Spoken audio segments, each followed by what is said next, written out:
Pai, eu não tenho pai. Foi isso que a minha filha disse quando abriu a porta da casa que eu comprei para ela. A casa pela qual eu paguei 3,2 milhões de reais. A casa onde ela deveria estar vivendo o sonho dela. Em vez disso, encontrei minha filha esfregando o chão como uma empregada, usando um avental rasgado e me olhando como se eu fosse um completo estranho. Quando alguém rouba seu carro, você chama a polícia. Quando alguém rouba seu dinheiro, você chama um advogado. Mas para quem você liga quando alguém rouba a mente da sua filha e convence ela de que você nunca existiu? Essa história vai mostrar como um predador é capaz de transformar uma mulher brilhante em prisioneira dentro da própria casa. Se você acha que sabe como a manipulação funciona, está prestes a descobrir que o buraco é muito mais fundo. E se você tem filhas, irmãs ou qualquer pessoa que ama, você precisa ouvir o que aconteceu depois. Meu nome é Dr. Daniel Moreira. 3 dias atrás, eu voei de volta de Toronto para o Brasil para fazer uma surpresa para minha filha de 26 anos, Ana. A gente vinha se falando com frequência há 2 anos, pelo menos era o que eu achava. Ela tinha mestrado em psicologia, trabalhava ajudando sobreviventes de trauma em uma clínica em São Paulo, no bairro de Pinheiros, e morava em uma casa linda em um bairro nobre de Campinas que eu tinha comprado de presente de formatura. Mas quando eu toquei a campainha da casa, na Rua das Palmeiras, número 1247, a mulher que abriu a porta não era mais a minha filha. Ela me olhou com educação e disse: "Posso ajudar o senhor?", como se eu estivesse entregando panfleto ou pedido de aplicativo. Eu respondi: "Ana, sou eu, é o pai." Ela inclinou a cabeça, confusa, e respondeu: "Pai, eu não tenho pai. O senhor deve estar na casa errada." Antes que eu conseguisse reagir, um homem apareceu atrás dela, de camisa social, jeito calmo e expressão treinada de preocupação. Ele perguntou se havia algum problema. Ana simplesmente falou para ele: "Esse homem diz que é meu pai." O sujeito me olhou com cara de pena e disse: "O pai da Ana abandonou ela anos atrás. Ela foi muito clara sobre não querer mais contato com a família." Eu vi a minha filha, que sempre foi forte e independente, balançar a cabeça concordando com ele. Foi ali que eu entendi que aquilo não era um simples desentendimento em família. Era algo muito pior. Eu preciso voltar um pouco para você entender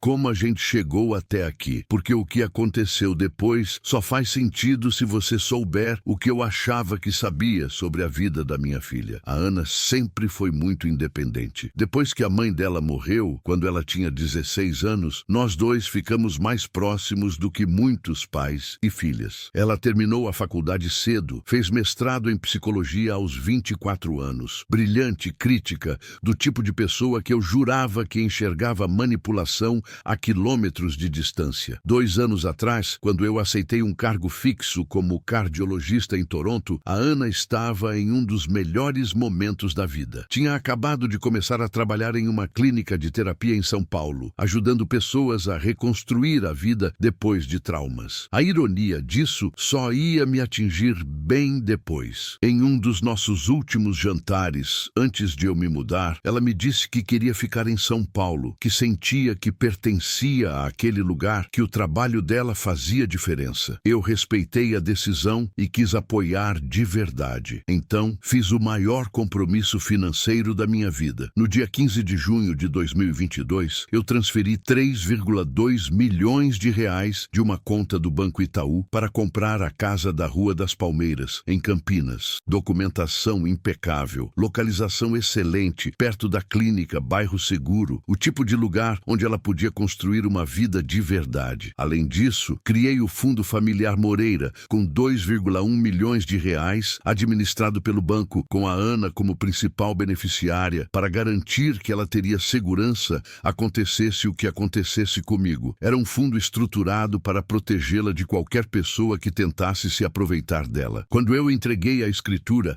ela disse que era demais, que não precisava daquilo. Eu respondi que não era demais, era o suficiente, que ela merecia um alicerce. Ela chorou de emoção. A gente se abraçou na garagem da casa nova e, como pai solteiro, eu senti que finalmente tinha feito alguma coisa realmente certa. No primeiro ano, tudo parecia perfeito. Nossas chamadas de vídeo eram frequentes, cheias de histórias do trabalho, da rotina, da nova vida. Ela comentou que estava saindo com um cara, mas nada muito sério. Parecia feliz. Depois, o Bruno entrou na história. A mudança foi sutil no começo. Ana começou a mencionar o nome dele cada vez mais. Dizia que ele era atencioso, que ajudava ela a se organizar, que entendia ela como ninguém, que era um apoio em tudo. Eram táticas clássicas de quem sabe se infiltrar na vida do outro, mas eu não percebi na hora. Em uma ligação, ela me contou que ele era advogado, trabalhava com direito imobiliário e sucessório e que estava ajudando a entender melhor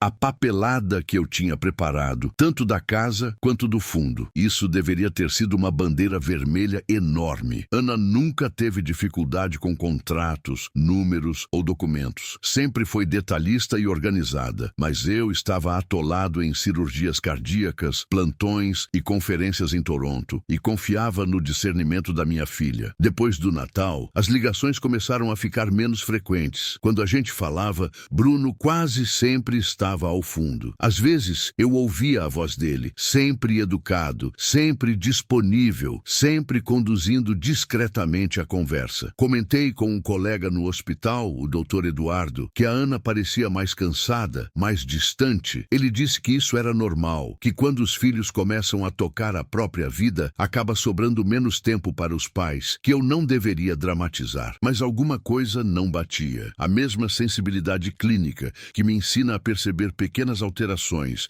no eletrocardiograma começou a captar variações na voz da Ana. Ela falava mais baixo, fazia menos perguntas, parecia menor, apagada. No mês passado, eu decidi vir de surpresa. Eu já planejava viajar para o Brasil no aniversário dela, mas pensei que seria melhor não avisar para ver a dinâmica real da casa e conhecer o tal Bruno sem filtro. Comprei a passagem de Toronto para Viracopos, chegando às 14h15 de uma terça-feira, justamente um horário em que imaginei que ela estaria em casa ou pelo menos não estaria em plantão. Tudo o que eu queria era ver o rosto dela se iluminar quando abrisse a porta. Em vez disso, vi uma estranha com o rosto da minha filha me chamar de senhor e perguntar se eu precisava de ajuda. Quando eu disse, Ana, sou eu, o pai, ela respondeu que não tinha pai e que eu devia estar no endereço errado. O Bruno apareceu atrás dela, com toda a pose de marido preocupado. Disse que o pai dela tinha abandonado a família anos atrás, que ela tinha muitos traumas e que não queria mais contato com ninguém. Quando ela assentiu com a cabeça, eu entendi que aquilo não era apenas uma mentira contada para mim. Era uma mentira que já tinha sido enfiada na cabeça dela. Eu pedi para falar com a Ana a sós. Ele disse que isso não era possível, que ela tinha pedido para ele lidar com esse tipo de situação. Ele se referia a mim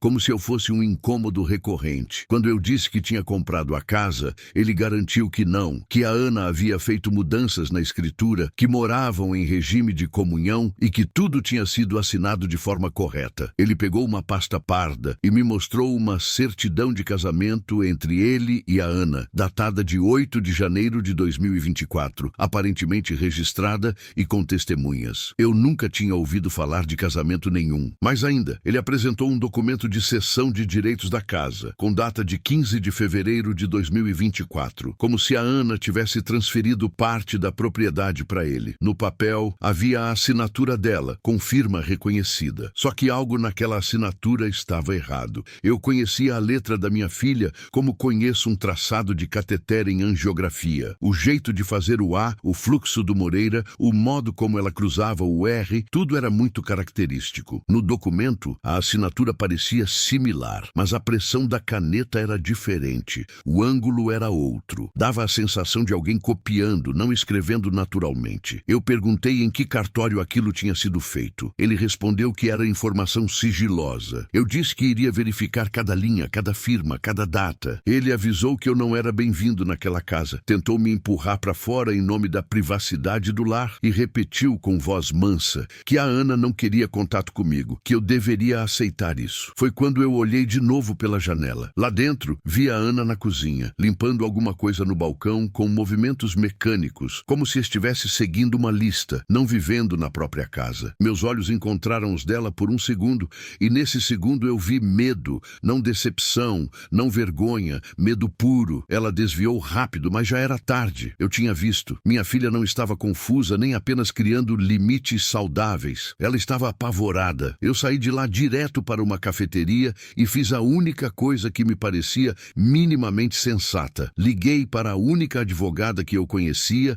capaz de lidar com manipulação psicológica e abuso financeiro ao mesmo tempo. O nome dela era Amanda Rocha, especialista em casos de abuso psicológico, fraudes familiares, relações tóxicas mascaradas de casamento perfeito. Eu expliquei tudo, desde a casa, o fundo, o aparecimento do Bruno, até aquela cena na porta. Ela me ouviu com atenção, em silêncio, fez perguntas diretas sobre histórico da Ana, consumo de álcool, depressão, qualquer sinal anterior de afastamento. Eu respondi que não, que ela vinha bem, equilibrada, sem histórico de autossabotagem. Foi então que a Amanda me explicou que já tinha visto esse padrão antes, em 3 mulheres específicas: Emily Santos, em 2019, Juliana Reis, em 2021 e Luísa Chen, em 2023. Todas mulheres bem-sucedidas, independentes, com dinheiro da família, que de repente mudaram, se afastaram de tudo, se casaram com homens que ninguém conhecia direito, transferiram bens e pouco tempo depois estavam arruinadas, internadas ou desaparecidas. Em todos esses casos, o homem central era o mesmo, usando nomes diferentes, com uma fachada de advogado correto, cuidadoso e protetor. Ela me chamou para o Fórum de Campinas no dia seguinte de manhã. Eu levei um calhamaço de documentos, contratos, extratos, a escritura original, o termo de constituição do Fundo Familiar Moreira. Com isso,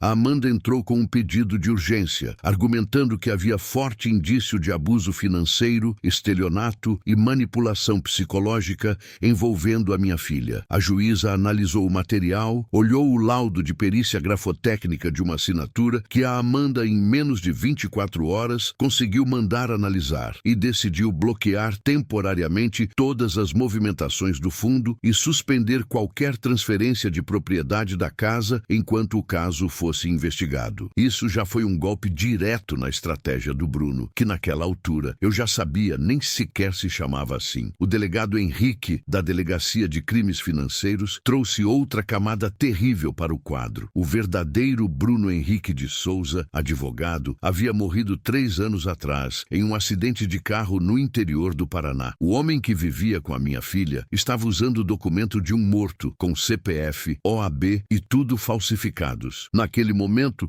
a situação deixou de ser apenas direito de família e virou caso de polícia, com estelionato, falsidade ideológica e possível envolvimento em morte de outras vítimas. A juíza bloqueou o fundo e suspendeu as alterações na escritura, mas isso teve um efeito colateral. O grupo jurídico do falso Bruno respondeu com um contra-ataque processual, acusando justamente a mim de ser o abusador, me pintando como um idoso paranoico, controlador, emocionalmente instável, que não aceitava a independência da filha e agora inventava mentiras sobre o genro. Conseguiram liminar proibindo que eu chegasse perto da casa da Ana, que eu a contatasse diretamente e que eu mexesse em qualquer centavo em nome dela. O mundo virou ao avesso em questão de horas. Enquanto isso, a Ana era puxada para todos os lados. Polícia, advogada, depoimentos. Ela oscilava entre momentos de lucidez e momentos em que repetia frases que claramente não eram dela, sobre limites, relacionamento tóxico com o pai e ciclo de abuso. A doutora Luísa, psiquiatra que a Amanda trouxe como especialista, explicou que aquilo tinha nome: vínculo traumático ou trauma bonding. Era como se a mente da Ana estivesse presa em uma espécie de prisão emocional, em que o agressor ao mesmo tempo oferece proteção e ameaça, amor e castigo, fazendo a vítima acreditar que não pode viver sem ele. A doutora Luísa alertou para o risco de escalada. Ela já tinha visto casos em que, quando a família começava a entender o que estava acontecendo, o manipulador acelerava a fuga, mudava o país com a vítima ou, em situações extremas, colocava a vida da vítima em risco. Foi então que o delegado contou que o homem que se apresentava como Bruno, na verdade Marcos Holt, tinha se envolvido com pelo menos uma vítima que desapareceu e depois foi encontrada morta, com laudo apontando o uso prolongado de remédios e sofrimento psicológico intenso. Eu me vi diante de um cenário em que a minha filha estava num carro com um criminoso frio, com histórico de destruição de outras mulheres, seguindo rumo provavelmente à fronteira ou a um aeroporto, enquanto a lei me impedia de me aproximar. Em paralelo, o telefone da Amanda tocou com uma nova mensagem vinda do celular da Ana, mas que não parecia ter sido escrita por ela. Um texto dizendo que eu deveria parar de procurar, que ela estava feliz, que ia recomeçar a vida em outro lugar e que, se eu tentasse nos seguir, quem pagaria o preço seria ela. Era uma ameaça clara e também uma confissão de que ele estava com medo da investigação. Enquanto a polícia seguia o caminho formal, com ofício para a Polícia Federal, alertas para rodovias e fronteiras, eu fui consumido por uma certeza incômoda. Se eu ficasse apenas assistindo, podia perder a minha filha para sempre. Passei a noite revirando cada detalhe na minha mente, até que uma ideia arriscada, quase desesperada, ganhou forma. Eu voltei à casa da Rua das Palmeiras, violando explicitamente a medida protetiva. A casa estava vazia, como eu imaginava. Lá dentro, descobri o que eu só consigo chamar de laboratório do Marcos. No lugar onde deveria ser o escritório da Ana, havia 3 monitores ligados, exibindo planilhas de contas, investimentos e dados de diversas pessoas, além de pastas com nomes de mulheres que claramente não eram apenas amigas ou clientes. No closet, um pequeno estúdio de gravação com microfone profissional, fones de ouvido, espuma acústica e um computador dedicado apenas a arquivos de áudio. As pastas digitais estavam organizadas com uma precisão perturbadora, com pastas nomeadas por data e por estado emocional. Uma delas se chamava Ana, treinamento inicial de obediência. Outra, Ana, instalação de dependência financeira. Outra, Ana, isolamento familiar. Eu coloquei os fones e comecei a ouvir. A voz do Marcos era calma, suave, quase carinhosa, como a de um terapeuta. Ele fazia perguntas, guiava a conversa e pouco a pouco desmontava a percepção da Ana sobre a própria história. Numa gravação, ele a fazia repetir que o fato de eu ter ido trabalhar no Canadá significava abandono, que eu sempre tinha colocado o trabalho acima dela, que eu a controlava por meio do dinheiro, colocando casa e fundo em nome dela como forma de dívida emocional. Em outra gravação, ele repetia com variações que só ele a entendia, que só ele a colocava em primeiro lugar, que a família era uma fonte de toxina emocional que impedia a cura dela. Em um trecho mais recente, datado de poucos dias antes, a voz da Ana soava pequena, insegura, pedindo desculpa por coisas banais, implorando para que ele não ficasse bravo, dizendo que ia se comportar melhor, como se fosse uma criança pedindo perdão ao pai agressivo. Era como ouvir uma lavagem cerebral acontecendo em câmera lenta. Eu estava no meio desse inferno de áudios quando o meu celular tocou. Número desconhecido, mas eu sabia quem era. Era o próprio Marcos. Ele falou com a voz tranquila de sempre, perguntando se eu estava mais calmo, dizendo que a Ana estava segura com ele e que eu precisava aceitar que ela tinha escolhido um caminho longe de mim. Eu respondi que sabia quem ele era de verdade, que conhecia o histórico dele, que a Polícia Federal já tinha material para incriminá-lo por fraudes, uso de identidade falsa e envolvimento em morte. Ele respondeu que era tudo exagero, que as ex-vítimas eram pessoas emocionalmente instáveis, que ele tinha tentado ajudá-las, que algumas não puderam ser salvas, que a culpa não era dele. Eu perguntei como ele escolhia essas mulheres. Ele disse que não escolhia vítimas, mas identificava pessoas presas em relações familiares doentes, controladas por dinheiro e expectativas, e que se via como alguém que libertava essas mulheres. Eu insisti sobre os saques recentes nas contas da Ana, o dinheiro desviado do fundo, as compras feitas em nome dela. Ele respondeu que eram recursos do casal e que a Ana não queria mais se manter presa ao dinheiro da família. Em cada frase, ele revelava mais do que queria, descrevendo o método de dominação e, ao mesmo tempo, tentando pintar tudo como cuidado. Enquanto falava, houve um momento em que um anúncio de aeroporto em espanhol apareceu ao fundo da ligação, citando um voo partindo em pouco tempo. Aquilo foi suficiente para o delegado rastrear o local da chamada e descobrir que Marcos estava em Ciudad del Este, no Paraguai, tentando embarcar para outro país com a Ana e possivelmente com outra vítima. Antes que a polícia conseguisse fechar o cerco, o meu celular tocou de novo. Dessa vez, no visor, aparecia o nome da minha filha. Quando atendi, ouvi a voz dela, trêmula, mas muito mais parecida com a Ana que eu conhecia. Ela disse, pai, e eu entendi de imediato que não estava mais falando com a versão programa pelo Marcos, e sim com a filha que ainda lutava para emergir por baixo daquele entulho psicológico. Ela dizia que estava no banheiro do aeroporto, escondida, e que precisava me contar perguntar uma coisa sobre o motivo de ter protegido o Marcos por tanto tempo. Eu respondi que sabia que ela tinha sido manipulada, que ninguém a culpava, mas ela falou que não, que a situação era pior e diferente.